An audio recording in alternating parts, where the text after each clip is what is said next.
أسئلة الدرس الأول: حضارات شبه الجزيرة العربية قبيل ظهور الإسلام. السؤال الأول: انتشرت حرفة الرعي في شبه الجزيرة العربية قبل الإسلام لأسباب مناخية، اجتماعية، جيولوجية، سياسية. احنا عارفين إن حرفة الرعي هي الحرفة السائدة في شبه الجزيرة العربية. طب ليه؟ بسبب الطبيعة الصحراوية. تبقى الإجابة: انتشرت حرفة الرعي في شبه الجزيرة العربية قبل الإسلام لأسباب مناخية. يرجع عدم قيام نظام سياسي موحد في شبه الجزيرة العربية إلى عدة عوامل، أهمها النشاط الاقتصادي، العصبية القبائلية، العزلة الحضارية، الموقع الجغرافي. احنا قلنا كانت القبيلة هي وحدة النظام السياسي، تخضع لدستور من العرف والتقاليد ويربط أفرادها رباط الدم والنسب. تبقى الإجابة: يرجع عدم قيام نظام سياسي موحد في شبه الجزيرة العربية إلى عدة عوامل، أهمها العصبية القبائلية. خلت كل من مكة ويثرب قبل الإسلام من القصور نتيجة طبيعة الحياة الاجتماعية، اختفاء الطبقة العليا، ضعف النشاط الاقتصادي، نظام الحكم السائد. احنا قلنا ان اهل البدو سكنوا الخيام والبيوت. طب ليه؟ لانهم كان عندهم الطين وجذوع النخل. تبقى الاجابه: خلت كل من مكة ويثرب قبل الاسلام من القصور نتيجة طبيعة الحياة الاجتماعية. لعبت الاسواق عند العرب قبل الاسلام دورا سياسيا واجتماعيا، اجتماعيا واقتصاديا، اقتصاديا وثقافيا، سياسيا واقتصاديا.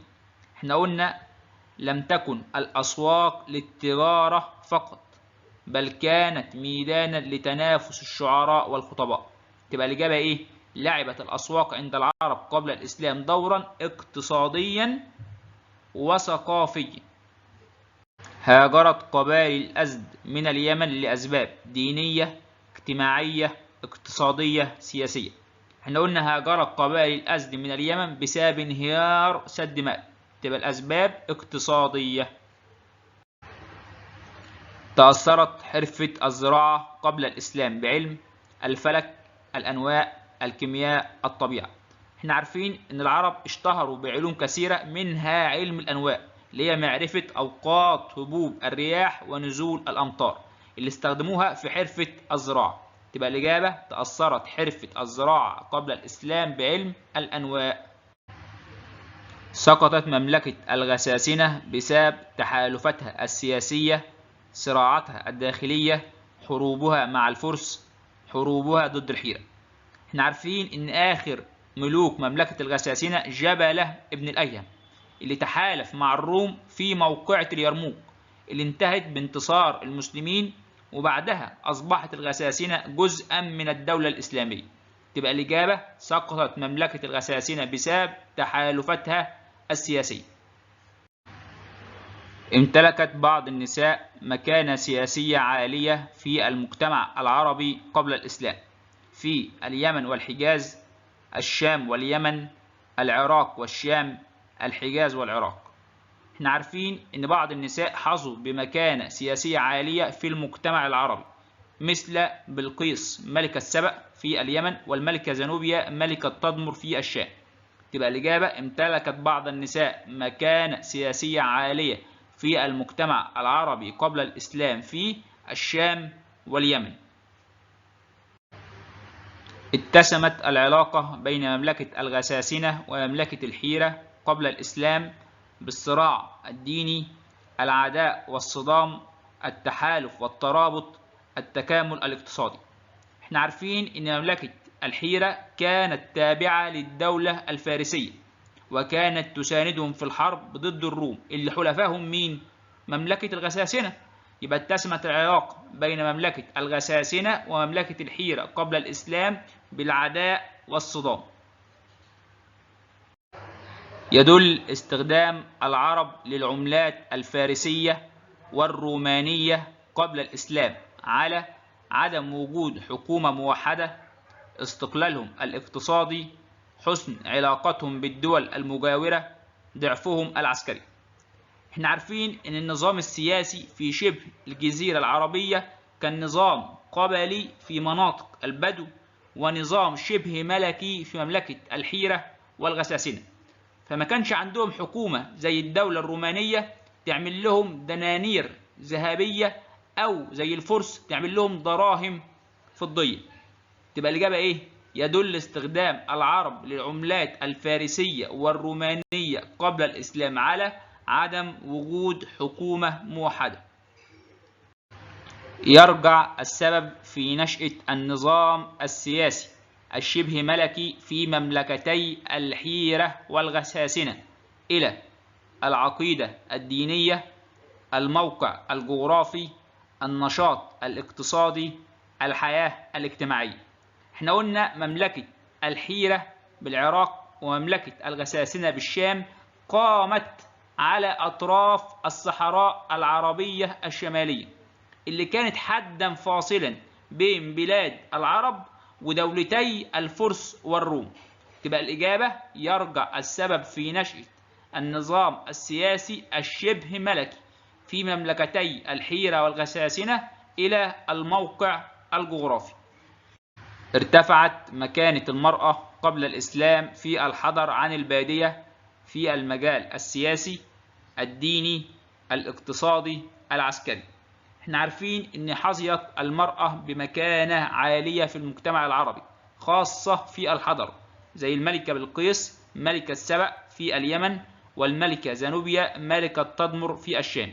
تبقى الإجابة ارتفعت مكانة المرأة قبل الإسلام في الحضر عن البادية في المجال السياسي. ترجع أسباب تبعية مملكة الحيرة للدولة الفارسية إلى فقرها الاقتصادي، موقعها الجغرافي، نظامها السياسي، عقيدتها الدينية. احنا قلنا مملكة الحيرة كانت تقع على أطراف الصحراء العربية الشمالية، اللي كانت حدا فاصلا بين بلاد العرب وبلاد الفرس. تبقى الإجابة إيه؟ ترجع أسباب تبعية مملكة الحيرة للدولة الفارسية إلى موقعها الجغرافي. اختلفت مملكة الغساسنة عن دولة الروم في العقيدة الدينية، العداء للفرس، الأصل العرقي، السياسة الخارجية. احنا قلنا أصل مملكة الغساسنة يرجع إلى قبائل الأزد اليمنية التي هاجرت من اليمن بعد انهيار سد مأرب واستقرت في بادية الشام. تبقى الإجابة اختلفت مملكة الغساسنة عن دولة الروم في الأصل العرقي. يرجع اندلاع معظم الحروب داخل شبه الجزيرة العربية قبل الإسلام إلى عوامل اجتماعية وعسكرية، اقتصادية واجتماعية، توسعية وسياسية، سياسية واقتصادية. احنا قلنا من أسباب الحروب النزاع على الماء والمرعى، تاني حاجة الأخذ بالثأر.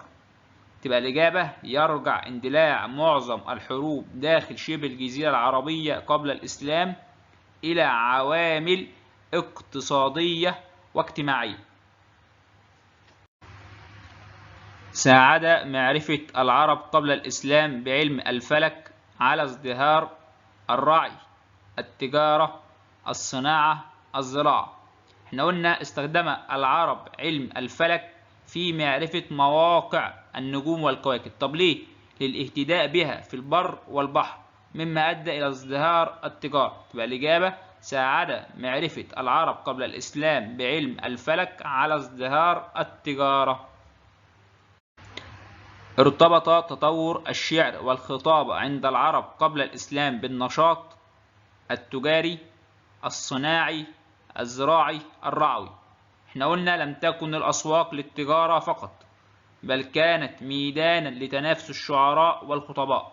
تبقى الإجابة ارتبط تطور الشعر والخطاب عند العرب قبل الإسلام بالنشاط التجاري. استهدف القبائل العربية قبل الإسلام من إقامة حلف الفضول للقضاء على إحدى نتائج العادات السيئة السائدة، ومنها لعب الميسر، شرب الخمر، العصبية القبائلية وأد البنات. طب إيه هو حلف الفضول؟ حلف تعاهدت فيه قبائل مكة أن تكون يد واحدة مع المظلوم على الظالم ولا يخذل بعضهم بعضا. تبقى الإجابة إيه؟ العصبية القبائلية. قيام الحرب بين الفرس والروم قبل الإسلام يتبعه بالضرورة قيام حرب بين الحيرة والغساسنة، الأوس والخزرج، ثقيف وهوازن، اليهود والعرب. احنا قلنا ان مملكة الحيرة كانت تابعة للدولة الفارسية وتساندها في الحرب ضد الروم وحلفائهم الغساسنة. يبقى اي حرب بين الفرس والروم هيحصل ايه؟ معركة بين الحيرة ومملكة الغساسنة. تبقى الإجابة قيام الحرب بين الفرس والروم قبل الإسلام يتبعه بالضرورة قيام حرب بين الحيرة والغساسنة. انتشرت عبادة المظاهر الطبيعية قبل الإسلام في مملكة الغساسنة، بلاد اليمن، مملكة الحيرة، بلاد الحجاز. طب إيه هي عبادة المظاهر الطبيعية؟ اللي هي الكواكب والنجوم. طب مين كان بيعبد الكواكب والنجوم؟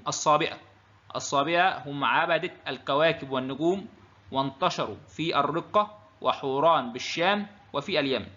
تبقى الإجابة انتشرت عبادة المظاهر الطبيعية قبل الإسلام في بلاد اليمن. تفوقت مكة على يثرب قبل الإسلام بمكانتها السياسية، الدينية، العسكرية، الاجتماعية. احنا عارفين ان مكة المكرمة كانت فيها الكعبة المشرفة مما أعطاها أهمية دينية.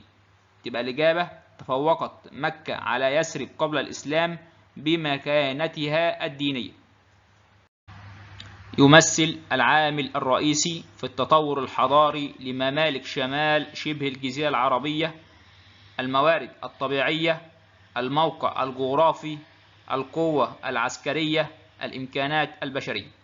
احنا قلنا ان ممالك شمال شبه الجزيرة العربية قامت على الأطراف للصحراء العربية الشمالية التي كانت حدا فاصلا بين بلاد العرب ودولتي الفرس والروم. تبقى الإجابة يمثل العامل الرئيسي في التطور الحضاري لممالك شمال شبه الجزيرة العربية الموقع الجغرافي.